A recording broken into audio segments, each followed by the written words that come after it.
If you close your eyes right now, just for a second, right here, in the comfort of your own space, can you genuinely imagine the sheer, disorienting terror of darkness under attack? It's a tough thing to really get your head around. It's pitch black, you're stuck behind a flimsy, a literally disintegrating mud wall, and your entire world is just reduced to sound and flash. All you can see are the muzzle flashes of enemy weapons, and they are getting closer, just terrifyingly fast. And then comes the streak of a rocket-propelled grenade, an RPG cutting across the sky. It's the searing orange line of death, and it's heading your way. And you wait. That agonizing 2-second gap between the flash and the heavy earth-shaking boom, never knowing if this specific projectile is the one that has your name on it. That visceral experience, that immediate raw soundscape of total confusion fought in the dark that belongs to an 18-year-old soldier we know as Briggsy. He is, for all intents and purposes, fresh meat, thrust into the most intense forgotten part of the conflict in Afghanistan. And that deep, often censored ground-level reality is precisely what we are diving into today. Our source material is Andy McNab's incredibly detailed novel, Last Night, Another Soldier, which pulls back the curtain on the experiences of British frontline troops in Helmand. It's actually based on a BBC Radio 4 play. Right, and this isn't high-level political strategy we're talking about. It's not a military textbook analysis. This is the mud, the sweat, the fear, and the sheer grit faced by those young men in a war the public, let's be honest, mostly tried to ignore. Our mission today is crucial. We need to move past the brief, often detached media mentions and the cold political talk that define public perception of these conflicts. We aim to fully grasp the harsh reality of their existence, the unbreakable bond of camaraderie that keeps them alive, the relentless constant danger they face, the frustrating political environment they operate in, and, critically, the long-term invisible psychological costs that inevitably follow them home and often last longer than the conflict itself. Okay, let's unpack this and start by rooting ourselves in the geography of the conflict, because the setting really does dictate everything. We are starting in the Green Zone. The Green Zone is the moniker given to the fertile area surrounding the Helm River.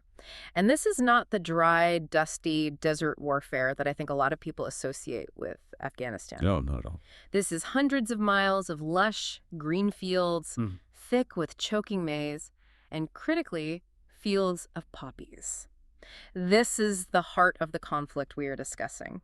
The British Army, 8 years after their initial deployment, is aggressively operating, or camping as they call it, on both sides of this river, constantly engaged in close-quarters combat. And that geography, specifically the poppy fields, is absolutely central to the strategic problem here, and why the British were there in such danger. Why are those poppies so vital? Well, they are the financial lifeblood of the Taliban insurgency. The source highlights that this area was supplying a staggering 90% of the world's heroin. 90%, wow. As Sergeant Mackenzie bluntly puts it, this generated shed-loads of money for the Taliban. It funded their operations, their weapons, their resilience.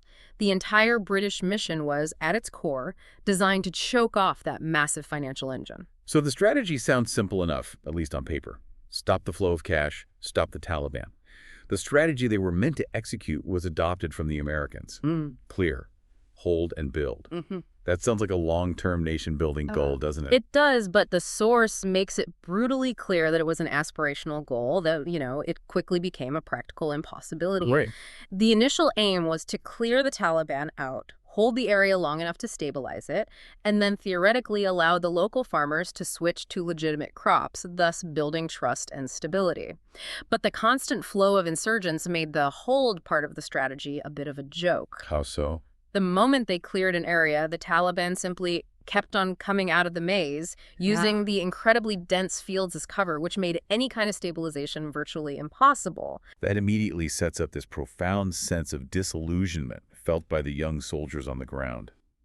They're executing a tactical mission that seems completely disconnected from the strategic reality.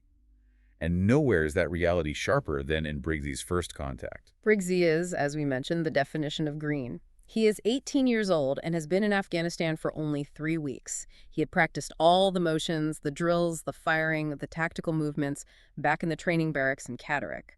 But he hadn't done it. He hadn't fought for his life or his mate's life until that night. And his baptism by fire lasts over 4 harrowing hours. He's pinned down with Psy and Flash behind a low mud wall, and we're not talking concrete, not heavy protection. It's just a dirt barrier. He can't see the enemy because it's too dark and the maze is too thick. Yeah, his entire sight picture is entirely dependent on the muzzle flashes of the incoming fire. The intensity is just ramped up by the minute. Those flashes, at first they're distant and sporadic, but then they're getting brighter and closer, confirming that the Taliban are actively maneuvering to close the distance. And throughout this, you have the constant threat of the RPGs. The source describes this primal impulse to yell RPG as soon as you see the tail flash of the projectile. But then comes that moment of psychological torture. Those 2 seconds of absolute silence before the detonation.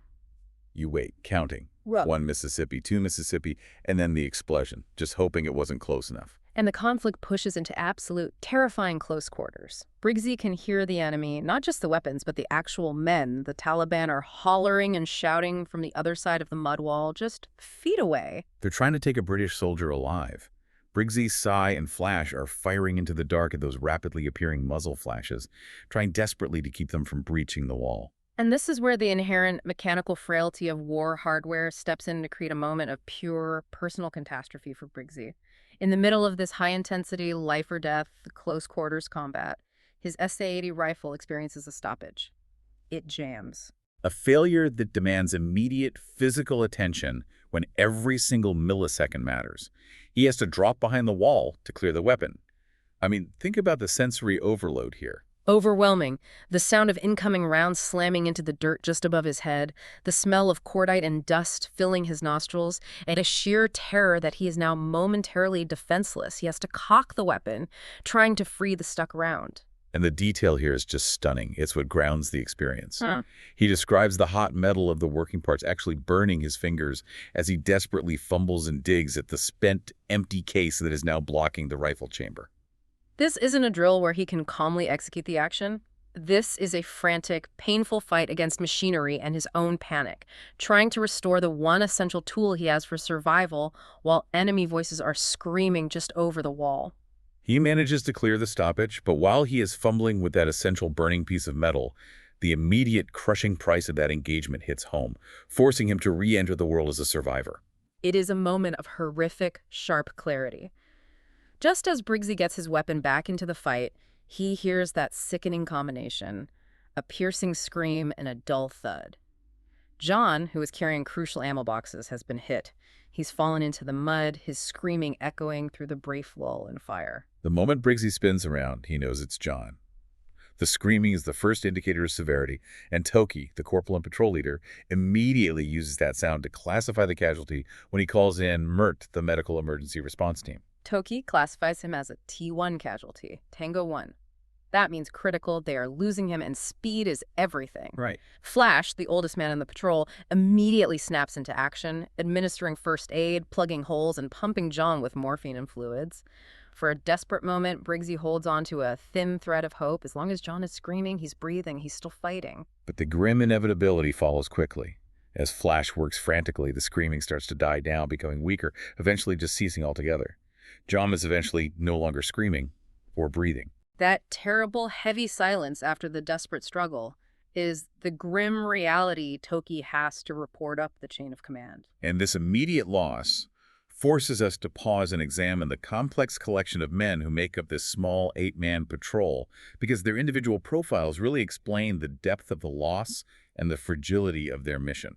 Let's start with the anchors of the group. We have Toki, the leader. He's a Fijian corporal, physically imposing, calm, and collected.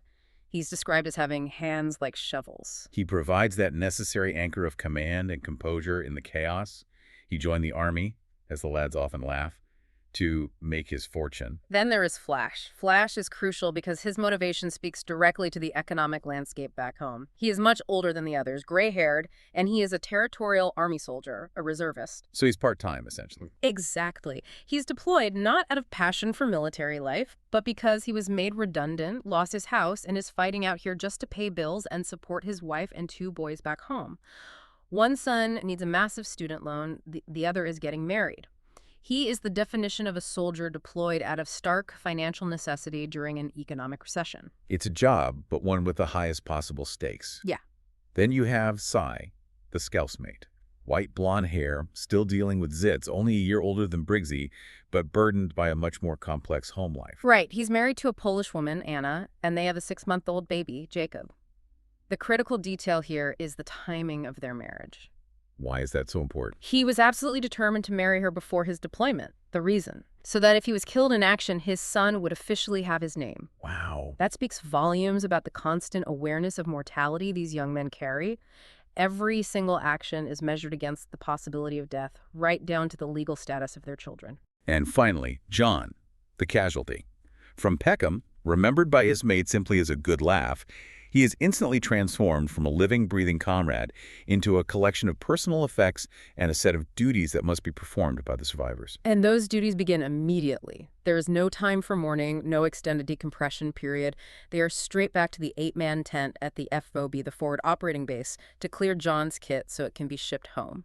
And this is where the grim, necessary, and deeply painful culture of military information control kicks in. Toki orders Flash to sterilize the kit.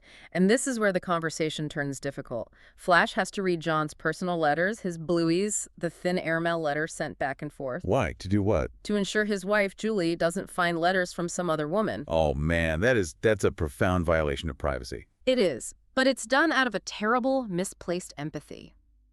Toki explains this painful lesson was learned from a previous incident in Basra, where a grieving wife received her husband's personal kit that included correspondence from someone other than her. It just compounded the loss with unnecessary infidelity and pain. This highlights the patrol's role not just as fighters, but as protectors of the dead soldier's legacy and the family's peace of mind. They are sacrificing their own emotional comfort, having to read potentially intimate details, to prevent additional pointless grief for the family back home. It's a grim calculus of service, and it extends beyond letters. They have to check John's iPod and laptop for sensitive material. This includes porn, which is deemed inappropriate for a grieving family to find, but perhaps more critically, any footage of the patrol chewing up Taliban. So the violent, messy reality of combat must be carefully shielded from those who inherit the kit, ensuring the image sent home is palatable, clean, and respectable. Exactly. And if the immediate loss of a comrade wasn't enough, the soldiers immediately feel the sting of political and media detachment. Cy, still reeling from the firefight and John's death, hits the off button on the radio when the news comes on, claiming he can't listen to any more of that crap. That radio news report is the perfect, frustrating illustration of the information divide between the front line and the HQ staff. The MOD spokesperson, Major Jennifer Dugdon, is reporting on Operation Condor, claiming the British ground forces are only encountering small pockets of resistance and making good progress. But the soldiers know the truth is the exact opposite. Cy calls the report crap, pointing out that they were just getting a good kicking and forced to retreat with heavy losses. The frustration boils over into railing against the pencil necks in air-conditioned portakabins in Kandahar, who are giving orders based on sanitized reports, having never set foot in the hellish environment of the Green Zone. This creates a deep and dangerous sense of alienation, a feeling that the command structure is incompetent, or at the very least, completely detached from the physical reality of the conflict. And this frustration is compounded by a visible disparity in resources. They were forced to retreat from their position because D Company was getting hammered further north. That required the Apaches and support helicopters to be diverted, leaving Briggsy's unit to be ripped out. Right. And Cy, seeing the U.S. forces frequently deploy with overwhelming air power, immediately questions the equipment disparity. Why ain't we got loads of Heelys and all the gear like the Yanks got? And Toki's answer is just simple, resigned, and devastatingly accurate in the context of British military funding at the time. No money, I guess. The soldiers feel the pinch of the budget, they feel the incompetence of the HQ staff, but most painfully, they sense the massive indifference from the public they are supposedly fighting to protect. This profound gap between service and recognition is brought into sharp focus by Sergeant Mackenzie, who gathers the whole FOB together in the cookhouse for a ceremonial toast following John's loss. It is a necessary, almost brutal ritual designed to recalibrate their reality. Mackenzie delivers a speech that should land heavily on you as a listener. He reminds the 70 weary, scruffy, sweaty soldiers that while they are out here fighting, potentially dying, the public in the real world will be wetting themselves over Beckham's new haircut, Jordan's latest kit job, and Jamie Oliver reinventing Coast. That image, the sheer triviality of celebrity gossip juxtaposed against the severity of life-or-death combat, is chilling. It confirms the soldiers' deepest, most painful fear, that their sacrifice is trivialized, forgotten, or simply never truly registered by the society they're defending. Mackenzie states bluntly that for the public, Iraq is already a distant memory, and Afghanistan will be soon enough. And this is where the soldiers' contract breaks down and is rebuilt internally.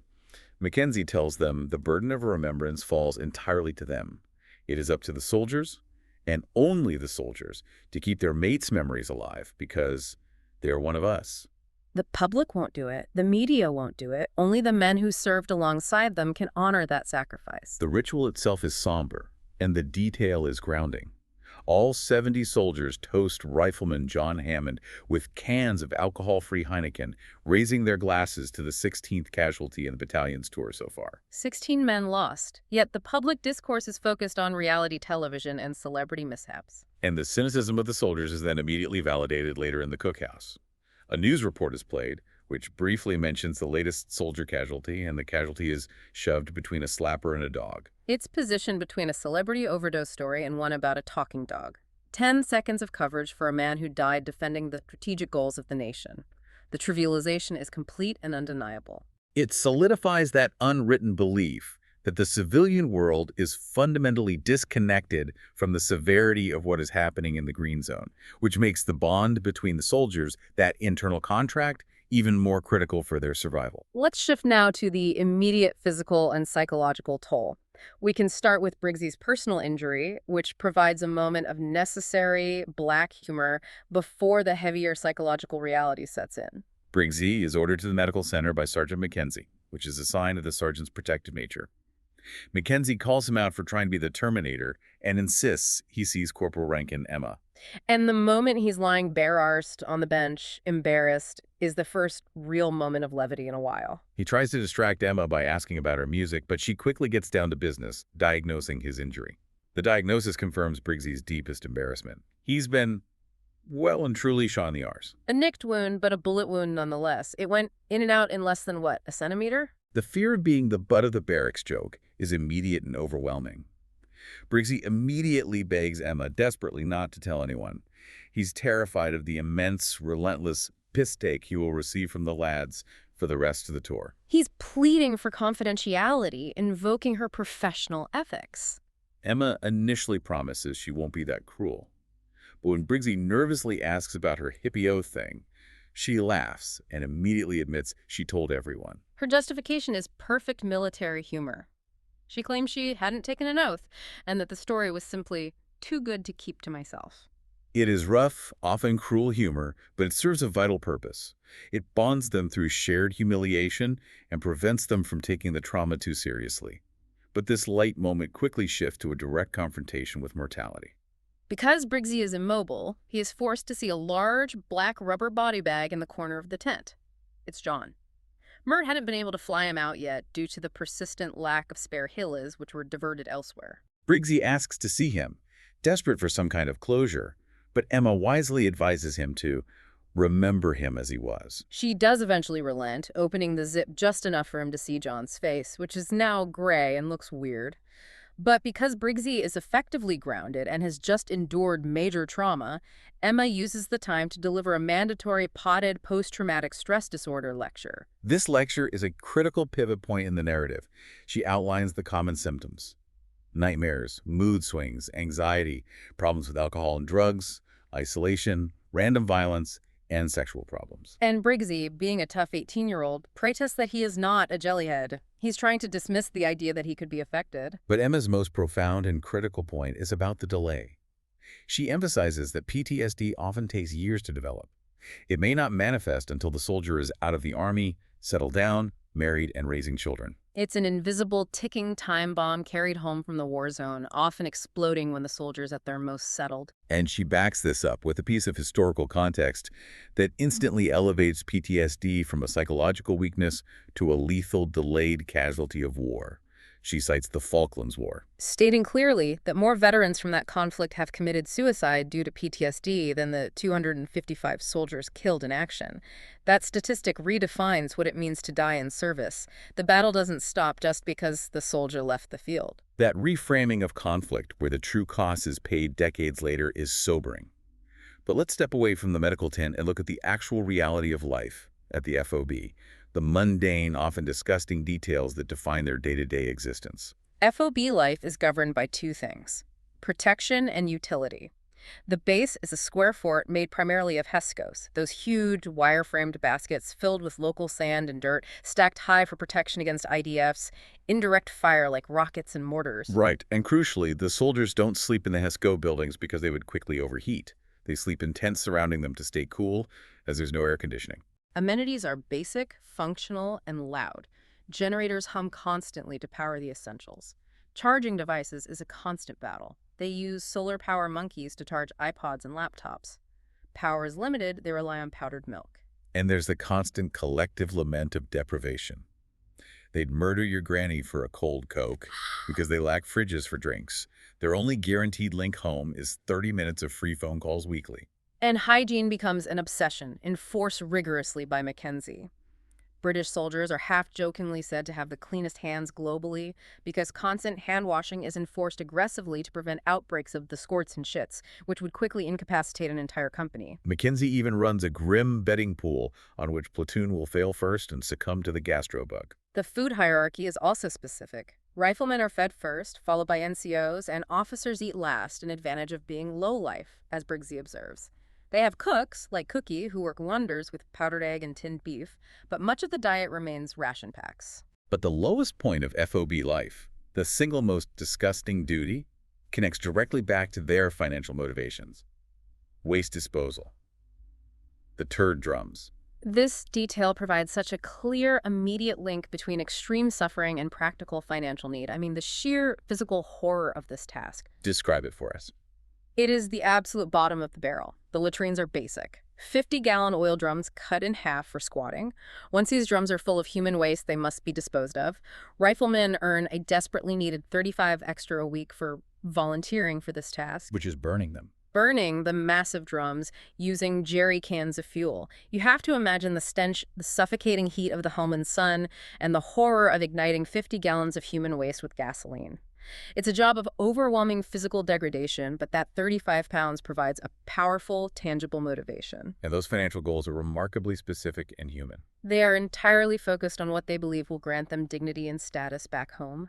Briggsy, the young dyslexic man who couldn't operate a till, is saving 2,500 pounds for a black metallic Ford Focus ST. Complete with 18-inch alloys and, as he dreams, the biggest woofer Peckham had ever heard. That car isn't just transportation. It's independence and status. Cy, the young father, is saving for domestic comfort. A red leather from DFS sofa and a proper cot for his 6-month-old baby, Jacob. Simple, tangible items that represent the normal, safe life he's risking his existence for. And Flash, the older reservist, is fighting to stabilize his life against the recession. His goal is to get regular or full-time Army status, which would allow him to afford married quarters and pay off his son's massive student loan and wedding costs. He views the Army as the only viable option, 10 times better than begging for money from the social back home after being made redundant. The Army, despite the horrors of the Green Zone, represents stability, education, and a chance at self-improvement for these men who often struggled in civilian life. Absolutely. Briggsy admits he joined after being sacked from a kebab shop. He didn't even know he was dyslexic with a reading age of 10 until the Army tested him. He sees the Army as the chance to get educated and do the business. Sai's background is similar, a narrative of escape. He believes he would certainly be in prison if he hadn't joined. He was constantly getting into trouble, shoplifting, nicking cars, and smashing shops and cars out of deep-seated resentment and lack of opportunity.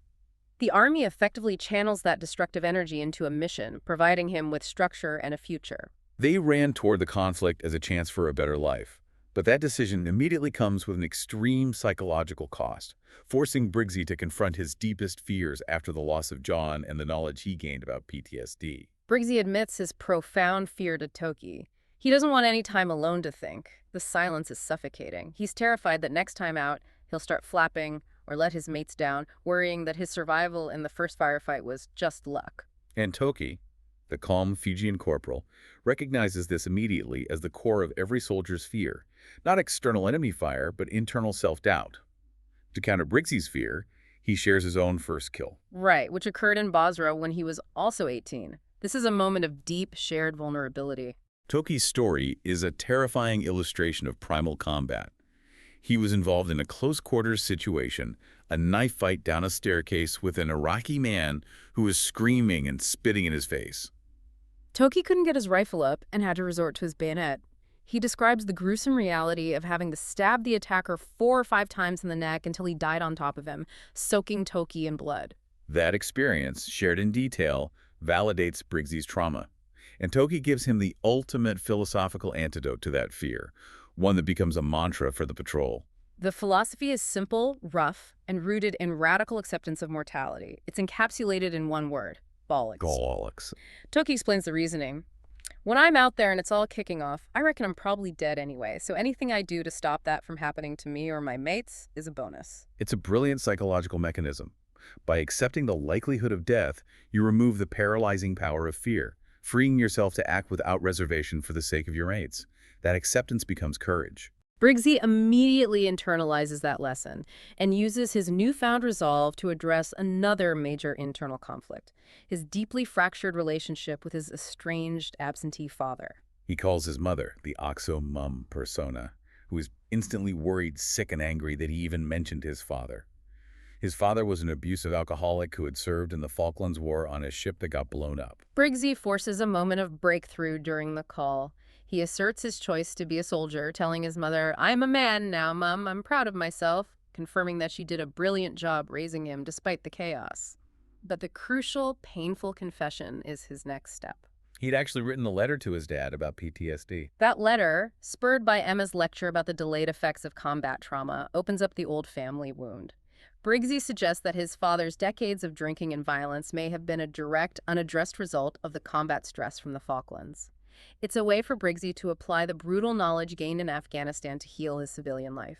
But personal healing must wait. The war calls them back.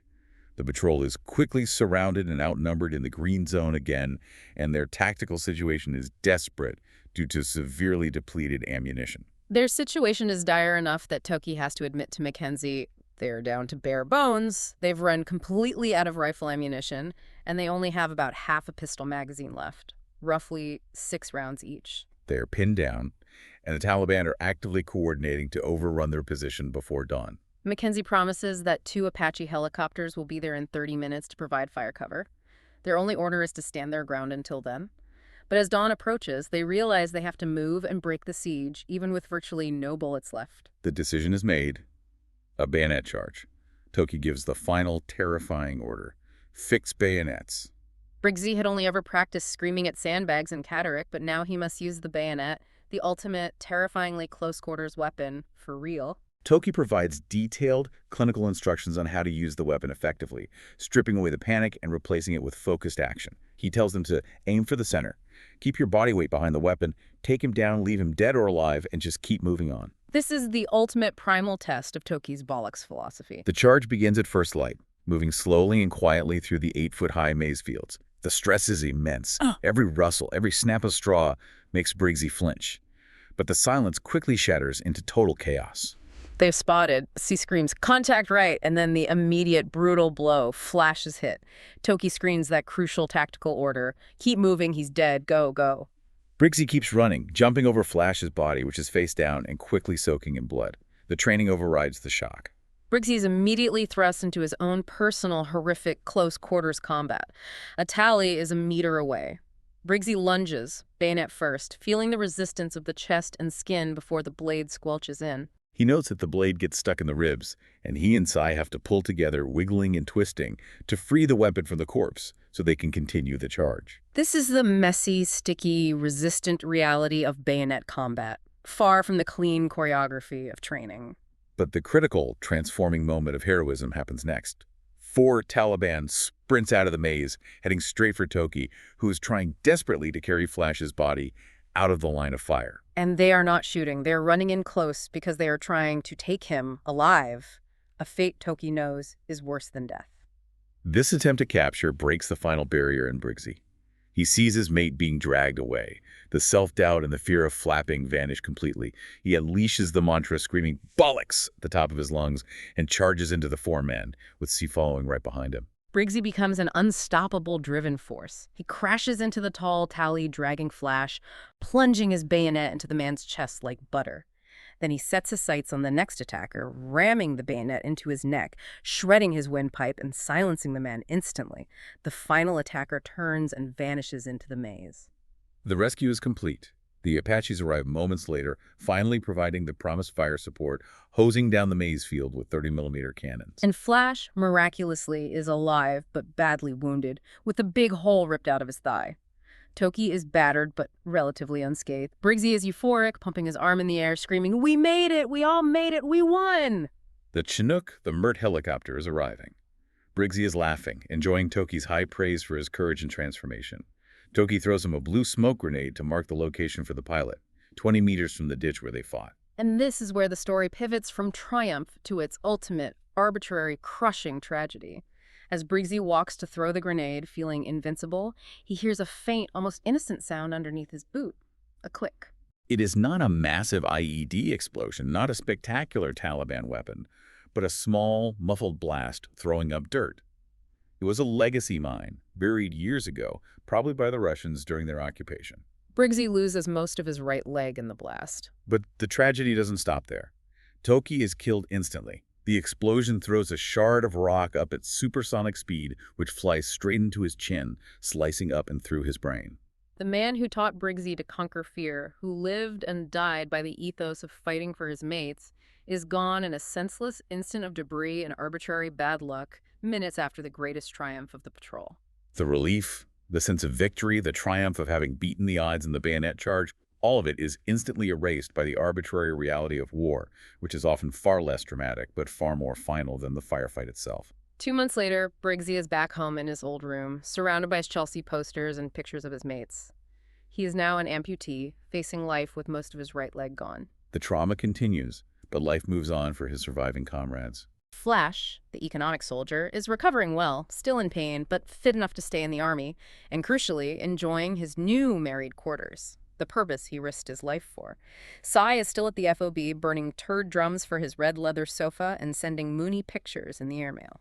But the emotional cost to Briggsy is immense. The survivor's guilt is crushing. He struggles deeply with surviving when Toki didn't, admitting that sometimes he thinks Toki had the better deal. This is the deep, lasting psychological cost of being the one who walked away. Yet, out of the trauma comes one undeniable realization about the ethos of the soldier, which is the core, profound message of the novel. Briggsy realizes the patriotic phrases are empty. Soldiers don't fight for queen or country, as they say on the television. They fight for each other. He refuses pity, recognizing that Toki and the others knew the risks and lived and died doing a job they loved, a job that gave them meaning.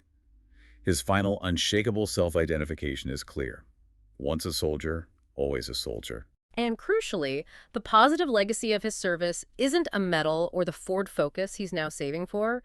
It's the healing of his family, which the trauma of war ironically catalyzed. The letter Briggsy wrote to his father about PTSD, the one that cracked open that old family wound, actually worked. His father finally went to see a doctor and started getting help, recognizing his own decades of pain stemmed from the Falklands. That reconciliation is cemented when his father drives Briggsy and his mother home from the hospital.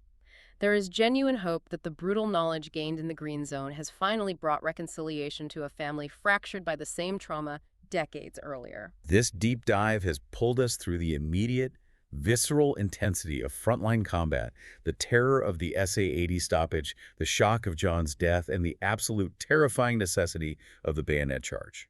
We've seen the sheer visceral power of the fight for each other ethos that defines these units, and the financial desperation that drove so many of these young men to serve. And we've also spent critical time exploring the long-term, invisible casualty of PTSD, a wound that takes years to manifest and often racks up a greater overall fatality count than the immediate violence of combat. We have moved past the media sound bites and understood the specific, deeply personal reasons soldiers serve and the profound physical and psychological sacrifices they make. Briggsy reflects bitterly on the public's inability to grasp the true motivations of the men serving and the immense risks taken. If fighting for each other is the soldier's true, enduring purpose, that unbreakable specific bond forged in mud and blood, what responsibility does society have to fully understand and care for the lasting effect of that bond once the fighting is over and the soldier returns home? Consider the lasting fundamental difference between dying for a vague, distant cause and dying in a random instant to save a mate. That difference is everything to the men in the green zone, and understanding it is the first step toward honoring their sacrifice.